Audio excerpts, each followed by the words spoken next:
آپ کیا سمجھتے ہیں کہ ایک بار پھر پاکستان میں عوام کو اس پارلیمانی نظام سے صدارتی نظام کی طرف آنے کی باتیں کرنے کی ضرورت پیش آئی؟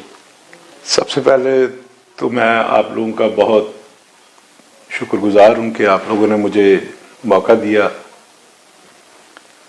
بات یہ ہے کہ کوئی بھی نظام خواہ وہ صدارتی ہو یا پارلیمانی ہو وہ غلط نہیں ہوتا۔ ہر نظام کے کچھ میرٹس کچھ ڈی میرٹس ہوتے ہیں۔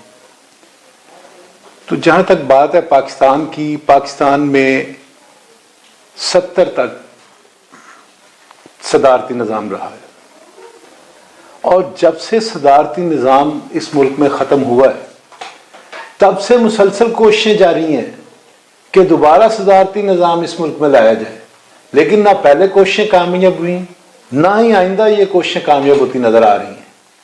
یہ ایک شوشہ ہے بس، جس کو جو ریئل پرابلمز ہیں، جو اصل مسائل ہیں لوگوں کے، ان سے توجہ ہٹانے کی ایک کوشش ہے، ورنہ اس ملک میں صدارتی نظام کی کوئی گنجائش نہیں ہے، اور دور دور تک کوئی امکان بھی نہیں ہے کہ یہاں صدارتی نظام لایا جائے۔ کیوں لانا چاہتے ہیں آپ صدارتی نظام؟ جب آپ 70 تک دیکھ چکے ہیں کہ 70 تک صدارتی نظام رہا، تو کیا اس کے آپ نے فوائد اور ثمرات سمیٹ لیے؟ کیا کیا؟ یہ تو جب سے پارلیمانی نظام آیا تو کچھ لوگوں میں بھی شعور آیا، ان کی پارٹیسپیشن بھی بڑھی ہے ملکی سیاست میں، ملکی معاملات میں، اور اب کوئی بندہ اپنی بات کرتے ہوئے سمجھتا کہ میری بات میرے متعلقہ M P A M N A کے تھرو پہنچے گی ایوانوں تک، جبکہ صدارتی نظام میں تو آپ کے پاس وہ مواقع ہی نہیں ہوتے کہ آپ صدر کے پاس براہ راست کوئی بات اپنی پہنچا سکیں۔ اس کا ایک جواز پیش کیا جاتا ہے کہ صدارتی نظام میں ترقی زیادہ ہوتی ہے۔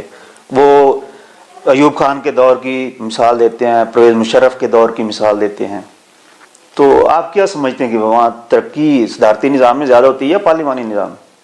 اچھا، میں نے آپ کو جب پہلے بتایا کہ یہ ترقی کا نظام سے تعلق نہیں ہے، صدارتی نظام ہو۔ اب دنیا میں 2 مثالیں آپ کے سامنے موجود ہیں کہ صدارتی نظام کے حوالے سے امریکہ ایک بہت بڑی مثال سمجھی جاتی ہے۔ وہاں صدارتی نظام چل رہا ہے اور بڑے بہترین انداز میں چل رہا ہے۔ ایون یہ جو لاسٹ الیکشن تھے، امریکی الیکشن، یہ بدترین انتخابات تھے امریکی تاریخ کے۔ اس سے پہلے کبھی بھی اس طرح کی بدمزگی دیکھنے میں نہیں آئی، لیکن اس کے باوجود ان کا سسٹم دوبارہ اسی طرح چل رہا ہے۔ وہ تمام تر معاملات ہونے کے باوجود توڑ پھوڑ جلاؤ گراؤ سب کچھ ہوا، لیکن معاملات ان کے بہترین چل رہے ہیں۔ آج بھی امریکہ ہی سپر پاور ہے۔ اچھا، دوسری طرف آپ دیکھیں تو پارلیمانی نظام کے حوالے سے برطانیہ کی مثال ایک بہترین مثال ہے کہ وہ ایک بہترین سسٹم وہاں پارلیمانی چل رہا ہے، سادہ اکثریت سے وہ قوانین بنا رہے ہیں۔ وہاں یہ بھی ضرورت نہیں کہ 2 اکثریت ہوگی تو تبھی کوئی قانون بنے گا، سادہ اکثریت کے ساتھ قانون بنتا ہے، سادہ اکثریت کے ساتھ قانون ختم کر دیتے ہیں۔ تو بنیادی بات یہ ہے کہ لوگوں کی نیتوں کا اس میں عمل دخل کیا ہے کہ نظام صدارتی ہو یا پارلیمانی ہو، دونوں نظام ٹھیک ہیں، میں کسی کو بھی غلط نہیں کہہ رہا، دونوں ڈیموکریٹک بھی ہیں، دونوں جمہوری نظام ہے۔ یہ نہیں ہے کہ اگر صدارتی نظام ہے تو وہ جمہوری نہیں ہے، وہ بھی جمہوری نظام ہے، براہ راست عوام کے ووٹوں سے صدر منتخب ہوتا ہے، تو وہ بھی ایک جمہوری نظام ہے۔ اسی طرح پارلیمانی نظام ہے تو اس میں وزیر اعظم انڈائریکٹ آ جاتا ہے کہ پہلے لوگ اپنے نمائندے منتخب کرتے ہیں، وہ اپنا وزیر اعظم منتخب کرتے ہیں، تو وہ بھی ایک قسم کے براہ راست ہی بن جاتا ہے نظام کہ عوام کے نمائندے ہی وزیر اعظم کو چن رہے ہیں۔ تو بنیادی بات یہ ہے کہ جو لوگ سسٹم کو چلا رہے ہیں وہ کون لوگ ہیں؟ کیا وہ ملک و قوم سے مخلص ہیں؟ کیا وہ اپنے عوام کے ساتھ مخلص ہیں؟ اگر وہ مخلص ہیں تو پھر بے شک صدارتی نظام ہو، بے شک پارلیمانی نظام ہو، کوئی ایشو نہیں، یا پھر کوئی اور نظام نہیں۔ اور بنیادی تو 2 ہی نظام دنیا میں چل رہے ہیں، پھر آگے اور پھر ان پہ آبجیکشن آ رہے ہیں جو دوسرے نظام چل رہے نظام ہیں خلافت ہے، نہیں وہ اس میں نظام خلافت کی جہاں تک بات ہے بادشاہت نظام ہے. نہیں بادشاہ تو پھر ایک بالکل ہی وہ تو بادشاہت ہی ہے نا. بادشاہ تو بادشاہ ہوتا ہے، اس کو آپ کیا کہہ سکتے ہیں. وہ میں اس کو نظام نہیں مانتا. یہ بہرحال دنیا میں چل بھی رہے ہیں، بادشاہتیں بھی چل رہی ہیں، لیکن اس مہذب دور میں سمجھتا ہوں کہ جو بندہ بادشاہت کی وکالت کرتا ہے وہ ظلم کرتا ہے لوگوں کے ساتھ. کہ یہ کوئی دور نہیں ہے کہ بنیادی نظام دو ہی ہیں پوری دنیا میں، صدارتی اور پارلیمانی نظام. انہی کے تحت دنیا چل رہی ہے. ایون جہاں جن ملکوں میں انقلابات بھی آئے ہوئے ہیں، جہاں جن کو امریکہ، برطانیہ، یورپ سمجھتا ہے کہ یہ ڈیموکریٹک نہیں ہے، رشیا ہے، چائنا ہے، ایران ہے، تو وہاں بھی وہ انہوں نے سسٹم رکھا ہوا ہے کہ بے شک وہ یہ جو مرضی لوگ کہتے رہے لیکن وہاں بھی انتخابات، یعنی عوام کا عمل دخل رکھا ہوا ہے. ہاں وہ باقاعدہ وہاں اپنا عوام کے ووٹوں سے جذبات اور ایک انہوں نے پراپر ایک پیریڈ رکھا ہوا ہے کہ اتنے عرصے کے بعد، 5 سال بعد، کہیں 4 سال بعد ہم انتخابات کروائیں گے. ان انتخابات کے نتیجے میں صدر ہو یا وزیر اعظم ہو جو بھی منتخب ہو کے آئے گا. تو دنیا بھر میں بنیادی دو ہی نظام ہے، صدارتی نظام اور پارلیمانی نظام. اسی کے تحت حکومتیں چل رہی ہیں. تو میرا یہ کہنا یہ ہے کہ بے شک نظام صدارتی ہو یا پارلیمانی، اس میں جو لوگ اس نظام کو چلا رہے ہیں وہ ٹھیک ہونے چاہیے. ان کی نیتیں ٹھیک ہونی چاہیے.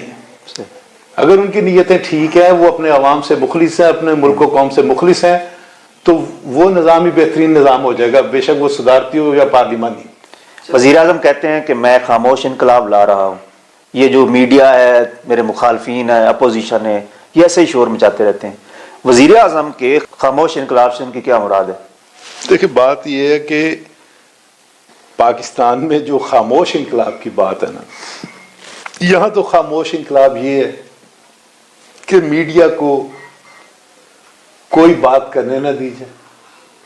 کسی چینل پہ، کسی اخبار میں میڈیا اپنی بات نہ کر سکے. میڈیا کو یہاں چپ کرانا، میڈیا کو صحیح خبریں دینے سے روکنا، یہ ہے یہاں پہ خاموش انقلاب. اچھا، خاموش انقلاب یہاں پہ یہ ہے کہ عوام بھوکے مریں، مہنگائی کی چکی میں پسیں، وہ یہاں بے پناہ مسائل کا شکار ہوں، لیکن ان سب کے باوجود نہ کوئی بولے، نہ کوئی شور کرے. یہ ہے ان کا خاموش انقلاب. مزید خاموش انقلاب یہ ہے اس سے بھی آگے، جس میں میں سمجھتا ہوں کہ ذمہ دار اپوزیشن بھی ہے برابر کی، کہ یہ خاموش انقلاب ہے کہ اپوزیشن کے ساتھ ڈیلیں کی جائیں، مختلف پارٹیوں سے طرح طرح کی ڈیلیں کر کے ان کو خاموش کروایا جائے. یہ ہے ان کا خاموش انقلاب. اور اس سے زیادہ یہاں کوئی خاموش انقلاب نہیں ہے. یہ صرف ایک ڈرامہ ہے، لوگوں کو چپ کرانے کا، لوگوں کو خاموش رکھنے کا ایک نام انہوں نے دے دیا کہ لوگ اپنے مسائل پہ، اپنے ایشوز پہ بات نہ کریں. تو یہ ہے ان کا خاموش انقلاب. اسی خاموش انقلاب کی گونج میں کہتے ہیں کہ جو لیڈر ہوتا ہے وہ خواب دکھاتا ہے، خواب بیچتا ہے. سیاستدان جو ہے، سیاست جو ہے، وہ خوابوں کی تجارت ہے. وزیر اعظم عمران خان نے بھی جب اپوزیشن میں تھے اور جب حکومت میں آئے تو انہوں نے ایک منشور دیا تھا، پروگرام دیا تھا. انہوں نے بھی بہت سارے خواب دکھائے تھے عوام کو، نوجوانوں کو. جب حکومت میں آئے تو کیا ان کے خواب پورے ہو چکے؟ خوابوں کو تعبیر مل گئی؟ عوام ان کے جو کام ہیں ان سے خوش ہیں؟ بات یہ ہے کہ سب سے پہلی بات تو یہ ہے کہ جو ریئل لیڈر ہوتا ہے، حقیقی لیڈر کبھی بھی نہ خواب دکھاتا ہے نہ خواب بیچتا ہے. حقیقی لیڈر عمل کرتا ہے، وہ اپنے عمل سے ثابت کرتا ہے کہ وہ لیڈر ہے. وہ حقیقی لیڈر جو ہوتے ہیں وہ خواب نہ بیچتے ہیں نہ وہ خواب دکھاتے ہیں، وہ اپنے عمل سے ثابت کرتے ہیں کہ وہ لیڈر ہیں. صحیح لیڈر خواب نہیں بیچتا، صحیح لیڈر عمل کر کے دکھاتا ہے، اپنے عمل سے ثابت کرتا ہے کہ وہ لیڈر ہے. یعنی اس کے کام بولتے ہیں، اس کے کام بولتے ہیں. یہ ایکچوئل بات ہے کہ اس کو خواب دکھانے کی ضرورت نہیں ہے. جب آپ کے سامنے کام ہوگا تو کسی خواب کی ضرورت نہیں ہوگی, لوگ خود ہی لوگوں کو پتہ چل جائے گا کہ بھائی کام ہوا ہے, فلاں کام ہوا ہے, فلاں. جیسے یہاں اس میں یہ ہے کہ کچھ اس حکومت کی, میں یہ نہیں کہہ رہا کہ میں کوئی اپوزیشن کا نمائندہ نہیں ہوں, میں تو بات کر رہا ہوں مسائل کے اوپر. آپ نے جتنی باتیں کی میں اس پہ جو ایکچوئل مسائل ہیں میں اس پہ بات کر رہا ہوں. اب کچھ گورنمنٹ کے بہت اچھے کام ہیں. اب اس میں ایک کام بہت اچھا ہے جو میں نے ابھی ریسنٹلی دیکھا ہے, وہ ہیلتھ کارڈ کا میں نے دیکھا ہے. یہ ایک بہت شاندار کام ہے, یہ ایک معمولی کام نہیں ہے, لیکن بدقسمتی کے ساتھ اس طرح کے اچھے کاموں کے بھی گورنمنٹ کو کریڈٹ نہیں مل رہا. وہ کیوں نہیں مل رہا؟ کہ جب لوگ بھوک سے مریں گے, جب لوگوں کے لیے روٹی کے لیے پیسے نہیں ہوں گے, لوگوں کے لیے آٹا خریدنے کے لیے پیسے نہیں ہوں گے, لوگوں کے لیے چینی خریدنے کے لیے پیسے نہیں ہوں گے, لوگوں کے لیے دال خریدنے کے لیے پیسے نہیں ہوں گے, تو وہ یہ تو بات کی بات ہے نا. تو بنیادی مسائل کیونکہ چل رہے ہیں اس دوران, اس طرح کے جو گورنمنٹ اچھے کام کر رہی ہے. اچھا, صحت کارڈ ایک اتنا بڑا پروجیکٹ ہے کہ یہ سمجھ لیں کہ یورپ, امریکہ, کینیڈا, ان ملکوں میں جو سسٹم ہیلتھ کا ہے یہ اس سے بھی بہتر ہے. اس کی وجہ یہ ہے کہ ماضی میں یہ ہوتا تھا کہ کسی غریب آدمی نے اپنا علاج معالجہ کرانا ہوتا تھا تو وہ سب سے پہلے تو یہ تھا کہ اسپتالوں کے دھکے جب وہ کھاتا تھا تو اسے پوچھتا ہی کوئی نہیں تھا. ایک کسی بھی ہاسپٹل میں, سرکاری ہاسپٹل میں آپ چلے جائیں, ایک ڈاکٹر, ایک اسپیشلسٹ کے پاس 200 لوگوں کی لائن لگی ہوتی ہے, 200 لوگوں کی, اور ڈاکٹر گپے مار رہے ہیں, اپنی گپ شپ چل رہی ہے, ادھر ادھر کے معاملات چل رہے ہیں, کوئی پوچھ ہی نہیں رہا, کوئی جو جس کا دل چاہ رہا ہے. نرسیں اپنی موج مستی میں ہیں, ڈاکٹر اپنی موج مستی میں ہیں, غریب آدمی رول رہا ہے, ذلیل ہو رہا ہے. کوئی ڈی جی خان سے آیا ہے, کوئی مظفر گڑھ سے آیا ہے, کوئی اپنا ادھر سے آیا ہوا ہے, گلگت سے آیا, یعنی پورے پاکستان سے لوگ بیچارے ہسپتالوں میں آتے, ذلیل ہوتے, لائنوں میں لگتے سارا دن, اور اس دوران پتہ لگتا کہ 2 بج گئے, ڈاکٹر صاحب کا ٹائم ختم ہو گیا. یعنی 200 بندہ لائن میں لگا ہے اور 20 بندے بھی نہیں بکتائے انہوں نے, سارے دن میں 20 بندے بھی نہیں بکتائے. بے پناہ ڈاکٹروں کے تنخواہیں, بے پناہ نرسوں کی, بے پناہ پیرامیڈکس کے بل بنتے, اور لوگ ذلیل ہو کے اپنے گھروں کو بیچارے چلے جاتے. ان کو کہہ دیتے کہ آپ اب 15 دن بعد آنا, 10 دن بعد آنا. یہ نہیں ڈاکٹر نے دیکھنا کہ یار ایک بندہ بیچارہ ڈی جی خان سے آیا ہے, ایک بندہ بیچارہ گلگت سے آیا ہوا ہے, ایک بندہ بیچارہ کہیں راول پنڈی سے آیا, چکوال سے آیا, مختلف یعنی علاقوں سے لوگ بیچارے آتے ہیں, ذلیل ہوتے ہیں. تو صحت کارڈ اس حوالے سے کتنا بڑا پروجیکٹ تھا گورنمنٹ کا کہ اس پروجیکٹ کی بنیاد پہ ہی لاکھوں لوگوں کو براہ راست فائدہ پہنچ رہا ہے. اور معمولی فائدہ نہیں, 10 لاکھ کا مطلب 10 لاکھ ہی ہے. اگر آپ کو خدا نخواستہ کسی کو دل کا مسئلہ ہے, کسی کو کینسر کا مسئلہ ہے, کسی کو ہیپاٹائٹس کا مسئلہ ہے, یہ ایسے مسائل ہیں کہ جس پہ لاکھوں روپے لوگوں کے خرچ ہوتے ہیں. یعنی غریب بندہ علاج ہی نہیں کروا سکتا تھا بیچارہ. آخر کار وہ پتہ چلتا تھا کہ یار یہ کینسر کا مریض ہے, بس ٹھیک ہے, اب پیسے نہیں ہے تو جو اللہ کو منظور بیچارہ وہ کہہ کے گھر چلا جاتا تھا. اب میں نے یہ دیکھا ہے کہ ہیلتھ کارڈ ایک ایسا شاندار منصوبہ ہے گورنمنٹ کا کہ یہ کوئی بھی غریب آدمی, غریب امیر, وہ اس میں ڈسکریمنیشن بھی کوئی نہیں انہوں نے رکھی کہ ضروری ہے کہ یہ غریب ہو. یہ تو ہر پاکستانی کو یہ مل گیا کہ وہ اپنا علاج معالجہ بے شک کسی پرائیویٹ ہاسپٹل سے کرا لے. پہلے میں, آپ یا کوئی اور عام آدمی یہ نہیں سوچ سکتا تھا کہ یار میں ڈاکٹر ہاسپٹل سے جا کے ٹریٹمنٹ کروا لوں. اب جو مرضی جائے, جا کے ڈاکٹر ہاسپٹل میں کہے جی میرا یہ کارڈ ہے تو مجھے میرا ٹریٹمنٹ کر دیں. اچھا, وہ میں نے دیکھا کہ وہ بہت اچھا ہے سسٹم, لیکن اس کا فائدہ کیوں نہیں ہو رہا؟ اس کا فائدہ نیچے جو گندے لوگ بیٹھے ہیں ان کی وجہ سے نہیں ہو رہا, کہ وہ نہیں چاہتے کہ یہ اس طرح کا پروجیکٹ چلے. کیوں؟ کیونکہ بے شمار میڈیسن کمپنیوں کے ساتھ ڈیلیں ہوئی ہیں لوگوں کی. میں ذاتی طور پہ دیکھ چکا ہوں کئی چیزیں ایسی کہ صرف اس بنیاد پہ, اب یہ لاہور میں جناح ہاسپٹل ہے, یہ کوئی چھوٹا ہاسپٹل نہیں ہے, اربوں روپے, بہت بڑا اربوں روپیہ لگا ہوا ہے اس پہ, اور لگ رہا ہے مسلسل. لیکن آپ کو یہ سن کر حیرانی ہوگی کہ اس جناح ہاسپٹل میں کینسر جیسے مرض کا ابھی تک علاج شروع نہیں ہو سکا. لوگ جاتے ہیں تو وہ کہتے ہیں کہ جی بات یہ ہے کہ ہمارا سسٹم نہیں اس کو اٹھا رہا. وہ سسٹم کیوں نہیں اٹھا رہا بھائی؟ جب سسٹم نوٹوں کو اٹھا رہا ہے، بینک اتنے چل رہے ہیں، کروڑوں اربوں کی ڈیلیں ہو رہی ہیں بینکوں میں، ایک کلک مارتے ہیں اور کروڑوں اربوں کی ٹرانزیکشن ہو جاتی ہے.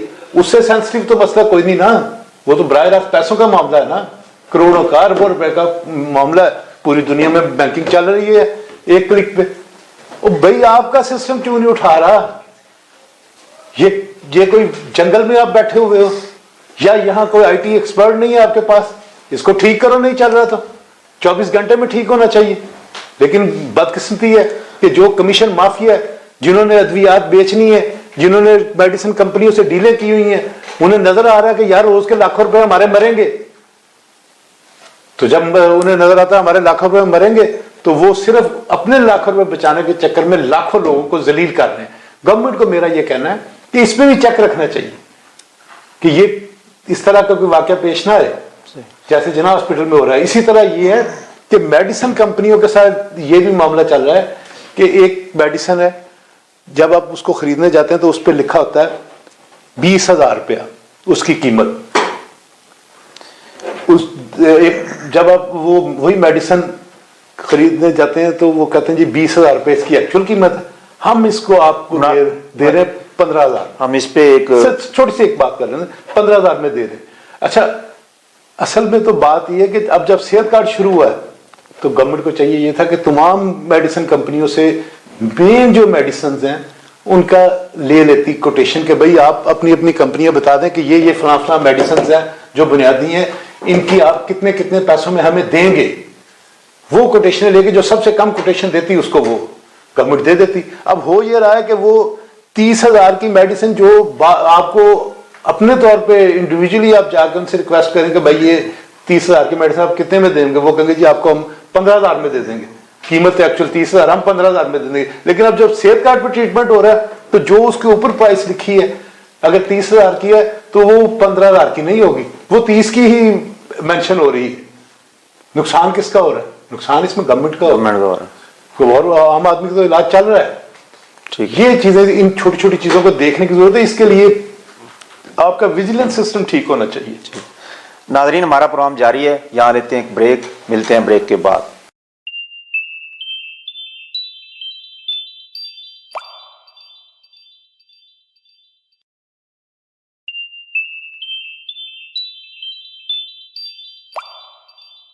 ویلکم بیک ناظرین. کہنے والے کہتے ہیں کہ آئندہ انتخابات میں قومی حکومت بنے گی، اتحادی حکومت، نئی حکومت بنے گی. آپ کیا سمجھتے ہیں کہ نیا بندوبست لایا جا رہا ہے؟ نئے بندوبست میں نئے اتحاد بنیں گے، نئی سیاسی پارٹیاں آئیں گی؟ آپ کیا سمجھتے ہیں عمران صاحب؟ پہلی بات تو یہ ہے کہ جہاں تک قومی حکومت کی بات ہے، قومی حکومت کا تو دور دور تک کوئی امکان نہیں ہے. اس کی وجہ یہ ہے کہ قومی حکومت تو اس وقت بھی نہیں بنی جب بھٹو اور مجیب کا تنازع پیک پہ تھا. اس وقت بڑے زور و شور سے کوششیں کی گئی کہ ایک قومی حکومت بنا دی جائے تاکہ معاملہ سیٹل ہو جائے، لیکن اس وقت بھی قومی حکومت نہیں بنی. تو اس دور میں اور آج کے دور میں تو زمین آسمان کا فرق ہے. آج تو ایشو کوئی نہیں. کیا ایشو کیا ہے؟ کیوں قومی حکومت بنانا چاہتے ہیں؟ کیا ہوا؟ کوئی جنگ لگ گئی ہے؟ کسی ملک میں کوئی جنگ لگ جائے تو سمجھ آتی ہے کہ یار جنگ لگ گئی ہے، قومی حکومت بنا دی جائے تو مل کے کوئی فیصلہ کرے. معاشی مسائل سے نکالنے کے لیے ہو سکتا ہے. نہیں، معاشی مسائل باقی کون سے کوئی اپنا ایڈم سمتھ لے کے بیٹھے ہوئے دوسری پارٹیاں، وہ بھی یہی آپ کے سامنے ہی سارے لوگ کام کرتے رہے ہیں. پہلے وہ وہاں بھی یہی مسائل تھے، یہی سارا کچھ تھا. وہ کوئی ایڈم سمتھ تھوڑا ان کے کوئی وزیر خزانہ ہوتا تھا کہ جی وہ سارے معاشی مسائل ایک جھٹکے میں حل کرتا. یہ مسائل، یہ اوورآل سسٹم کی خرابی ہے، یہ پارٹیوں کا ایشو نہیں ہے. میں پہلے ہی آپ کو کہہ چکا ہوں کہ کیا فرق پڑا ہے کہ عمران خان، جب آپ نے بات کی خوابوں کی، تو عمران خان کے آنے سے فرق کیا پڑا ہے؟ مجھے کوئی ایک بڑا فرق بتا دیں کہ میں کوئی عمران خان کا ناقد نہیں ہوں. میں نے آپ کو پہلے صحت کارڈ جو اس کا اچھا اقدام ہے میں نے بتا دیا کہ یہ ایک وزیر اعظم کا بہت اچھا اقدام ہے. لیکن بات یہ کہ فرق کیا پڑا ہے؟ فرق کیا پڑا ہے؟ یعنی اگر عمران خان